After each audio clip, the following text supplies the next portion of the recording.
Radio Sport. Radio Sport. Au village départ à Nice, avec une légende, évidemment double vainqueur du Tour, Bernard Thévenet, bonjour à vous. Bonjour. On est ravis de vous retrouver ici, la Couillole, plein de souvenirs pour vous, c'est remonté vers Pralou, c'est un vrai bonheur. Oui, c'était il y a bientôt 50 ans, il y a 49 ans, mais c'est vrai que c'est un vrai bonheur parce que les souvenirs restent. Bon, il y a des bribes de souvenirs, je ne me rappelle pas de toute l'étape, mais oui, il y a des moments, je me souviens, ça me fait très plaisir que les gens n'ont pas oublié. Vous avez remarqué que ça roulait un peu plus vite cette année qu'à votre époque, je ne vais pas vous vexer. Hein. Non, ça ne me vexe pas du tout parce qu'on n'avait pas le même matériel, il n'y avait pas les mêmes routes, les distances étaient plus longues, on n'avait pas le même régime alimentaire. C'est pour ça que beaucoup de gens sont étonnés qu'on batte des records, mais c'est normal puisqu'il y a le matériel, la physiologie, tout ça s'améliore. Donc moi je trouve normal qu'on batte des records. Des records comme Pogacar qui, vous avez combattu contre un certain Eddy Merckx, commence à lui ressembler de plus en plus, côté cannibale de vouloir tout gagner. Hein. Exactement, ouais. oui, non, il lui ressemble non seulement dans la volonté, mais dans la façon de courir aussi.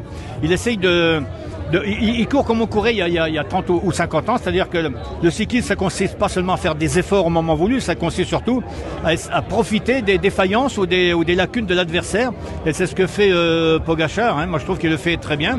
Il profite également très bien de son équipe. Il profite d'une équipe qui était là, qui a montré ses casques jaunes.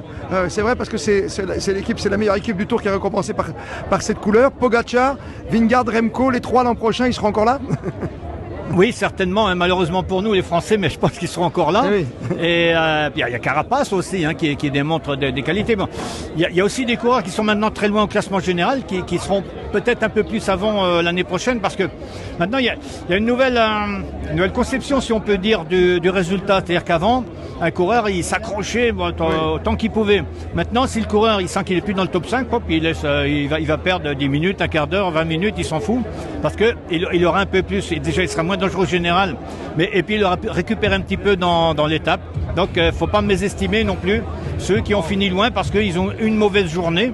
Peut-être que l'an prochain, mais s'ils n'ont pas cette mauvaise journée, ils seront un peu plus devant. Oui, Thierry Gounoud dirait qu'il y aura moins de sprint, un peu plus de place pour les baroudeurs, c'est ça un peu le Tour de France de l'année prochaine? Peut-être, hein, c'est lui qui dessine. Bon, on a vu aussi des étapes pour baroudeurs où il ne se passait pas grand-chose. Hein. Je pense que les équipes vont quand même les groupes professionnels vont en tirer une leçon et se dire que quand ils ont une possibilité de se mettre en évidence, il faudra le faire tout de suite, hein, parce qu'il n'y a pas énormément d'occasions dans le Tour avec des motos comme Pogacar. Des mobilettes.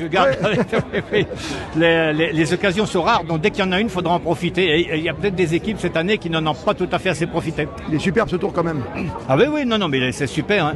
Il y a la foule, puis il y a la bagarre, hein, oui. parce que même si Pogacar est au-dessus, il y a quand même une belle bagarre et pour les étapes et pour le classement général. Oui, même le maillot vert aussi, même le maillot à poids. Jusqu'au bout. Oui, c'est vrai. Oui, le maillot à pois aussi, c'est vrai. Ah oui, vous avez raison. Je suis content de voir que le maillot à pois, premièrement, revient un bon grimpeur. Oui. Et en plus, ça a été ardemment disputé. Parce qu'on a aussi connu quelques années, je sais pas, le maillot à pois était un petit peu dévalué, où les coureurs allaient surtout chercher les points dans les cols de 3e ou 2e catégorie.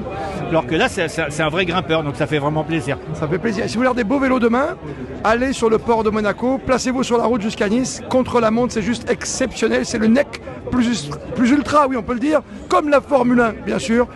C'est vrai que demain, on va être gâtés sur le port de Monaco pour ce dernier contre la montre. Merci à vous, Bernard Thévenet. Merci. Je vous en prie, merci.